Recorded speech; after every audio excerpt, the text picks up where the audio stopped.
Hello guys, welcome back to the channel.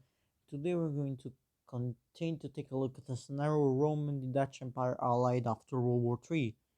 So now last episode we saw the fascists expand in Africa like a lot, and we also saw the old empire come back, also saw the Persian Indians come back even though they aren't that strong.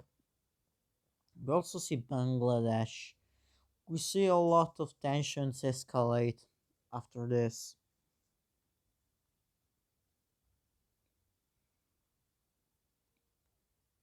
And let's see what will happen in this episode.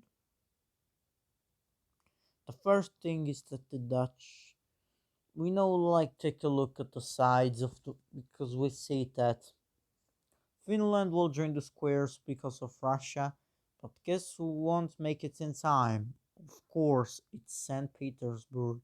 Hold up. So these are going to be Russia occupation forces, and we see them absolutely doing good, and we see that they have no hope. But this leads to Red Estonia joining the Square Alliance. Let's take a look at the peace treaty. The peace treaty is pretty simple. We see Russia expanding and making a small comeback, and the tensions in the world are rising a lot. Actually, see also the Brown Siberian country. We'll see them suffering by the fascist rot. We'll see them losing land to the pink team Kazakhstan and also Russia. And it's a hard. It will be hard to live without all of those land. Hopefully everything goes well. The Papua team is still alive, by the way, because of the new Red Australian. Now let's take a look at the Trapezoid Alliance, because they still exist, and they are almost at a breaking point with called Ethiopia. Like, they're expanding a lot to try and stop the fascists, which are recruiting the dictatorships though, and it's becoming really hard. The breaking point might be reached pretty soon. But also Libya is going to do a pretty not good thing. They're invading the Israeli country to expand. They will take control of the Suez Canal and then go up into Palestine and completely annex it. Well, nope. Here we go. We see that Libya is now a puppet in the Middle East. This makes the old empire think that they have to act fast. So they are, of course, jumping the pink team. And with them gone, they have more control of the Middle East. Also, I don't know what's going on here. I think it's another Asian country. Well, let's just say they weren't fascist. And if okay, now let's change. I think borders look pretty fine now. Yeah, the old empire, old Ethiopia are now at tensions, and the war tensions probably won't cool down. So we should see the Russians sending an ultimatum to this country, and they will annex a bunch of provinces. Told this, let's all see this country, light blue, becoming fascist and basically a Russian puppet state. This leads gold Ukraine into joining the squares. We don't know for how much long, but until the Russians get defeated, they will be there. If they get defeated, of course, because the fascists might win somehow. But let's take a look at power rankings, because I don't think we did. And we're actually going to see that we do actually see that the strongest country in the world is probably not India anymore. They lost a highly important area here. We see that the countries are becoming good and probably it's not the old empire because they just formed and there are annexing countries and they're still in the stabilizing process. Rome, on the other, probably is a strong country and is good military.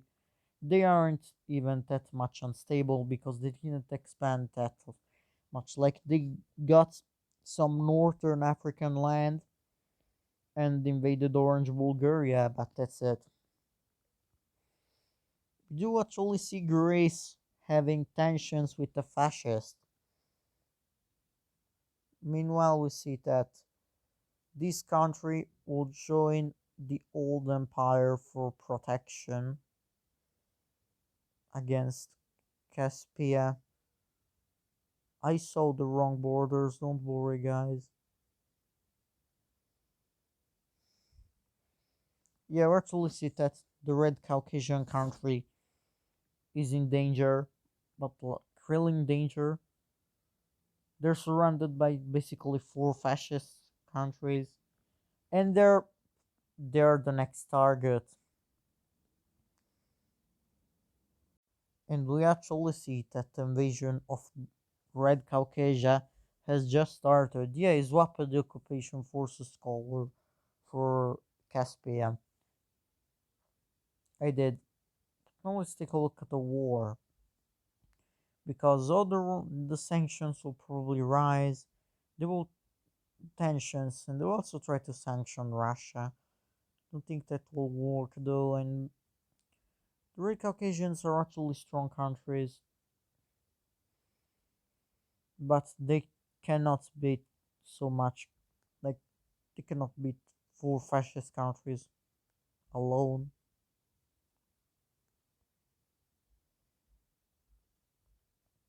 And we see how this is going pretty fast. At this point, we see another important invasion happening. Most of the it is not even theirs anymore. This point, Caucasia is about to surrender.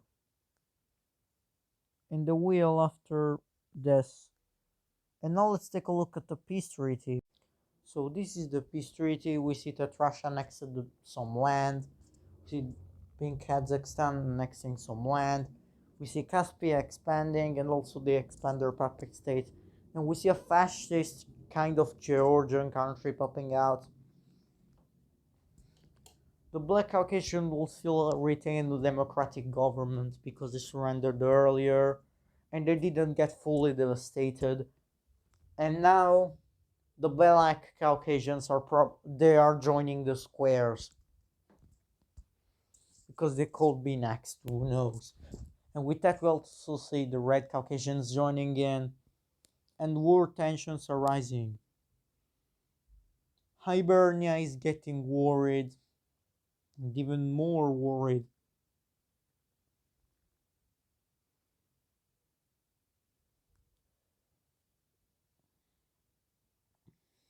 In their think Carolina is still in the squares and they're chilling.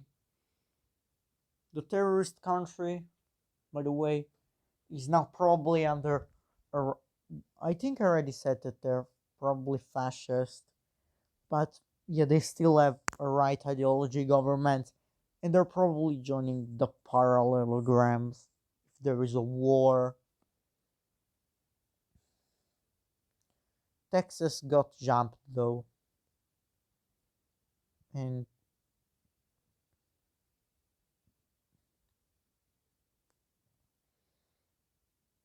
this is what we see happening.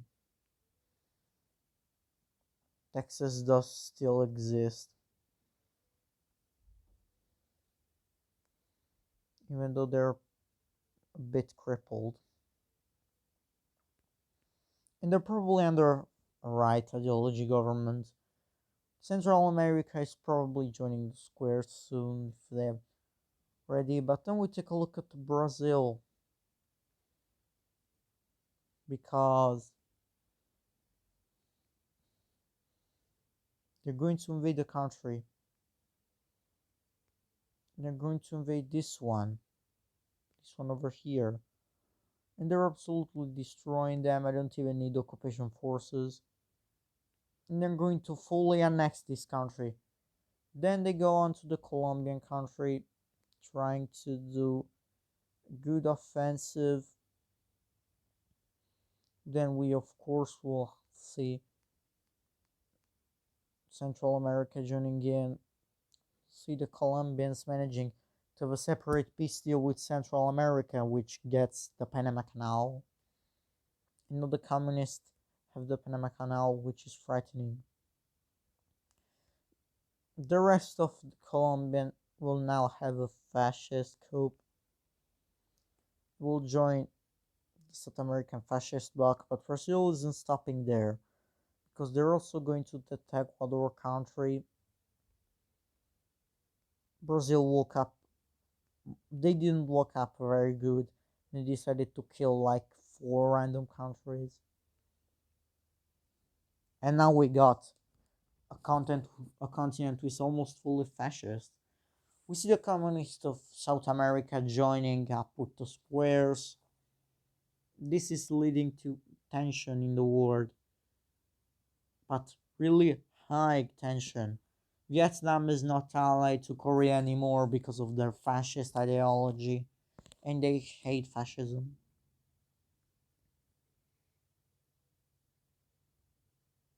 That's all we do see. This trapezoid alliance is expanding a lot. We see Greece having tensions with Libya because they might get invaded. They're totally thinking about invading a major country like Greece, but they probably won't. But now everyone have enough. Everyone have enough this second Cold War of democracies against fascism.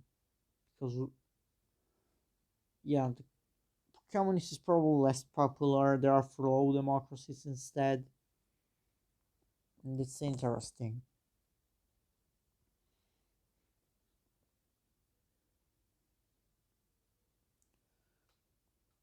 They have enough. They want to defeat the evil ideologies.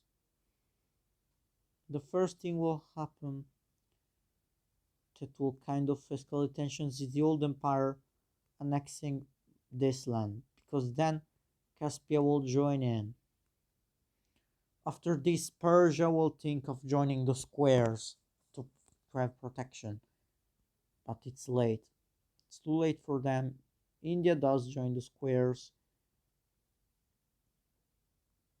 but Persia gets saved by the old empire, which at least preserves the Iranian part. But these borders are awful, so meet the Persian puppet state. There, now the borders look better. I made them a puppet state because otherwise the borders would be awful, and yeah. But this is not the end because we'll see the fascists almost killing Orange Afghanistan, but then they will join the squares. So we do see Tibet getting a bit frustrated of this fascist and to make a defensive pact with China if in case Korea attacks.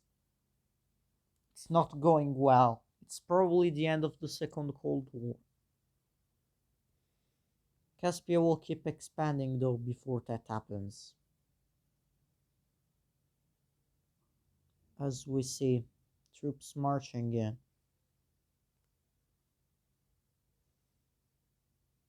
I forgot occupation forces, sorry guys.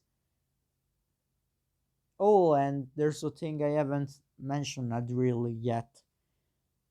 Yeah, the religion layer. Those bad things are still happening, and probably a lot more because of how much fascist countries are dominating this world. It's not going good. It's an humanitarian crisis. It's a humanitarian crisis. Mexico's joined the squares to stop this. It's becoming It's not a good thing now. Yeah, there. What was that called? The OS, I think. That organization never failed, and the Dutch are using it now to defeat the fascists. Everyone is scared of the fascists because of how much power they're gaining. If you're communist, they don't care because they know you hate fascists, so they're going to recruit you and they're going to accept your ideology.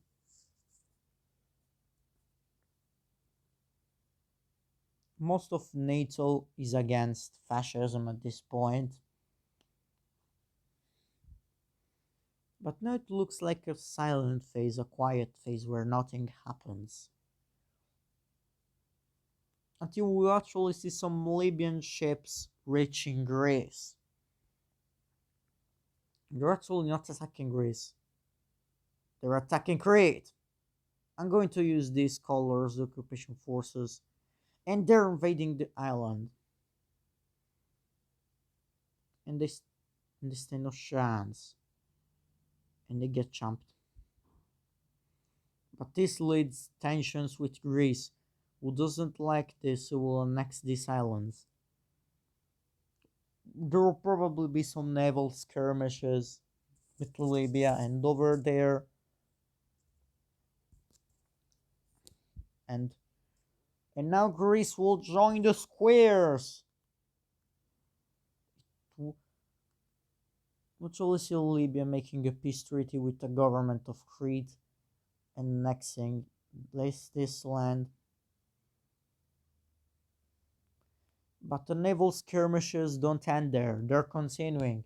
And until Rome says, do another one, and it's war. Yeah, it's almost over. But now, the fascist countries think are ready. They've expanded a lot. They can take on the democracies of the world. And they can win. And with that, we see Libya blowing up. Like, seriously. They blow up a Greek ship, another Greek equipment, and they blow them up. This for Rome is an act of aggression. And they're declaring war on Libya. And this, ladies and gentlemen, leads to the start of World War IV. In the next episode, we're going to see how all World War IV plays out. It's going to be an interesting war. It's probably going to be even more interesting than the original. Thank you guys so much for watching this, and see you to the next video.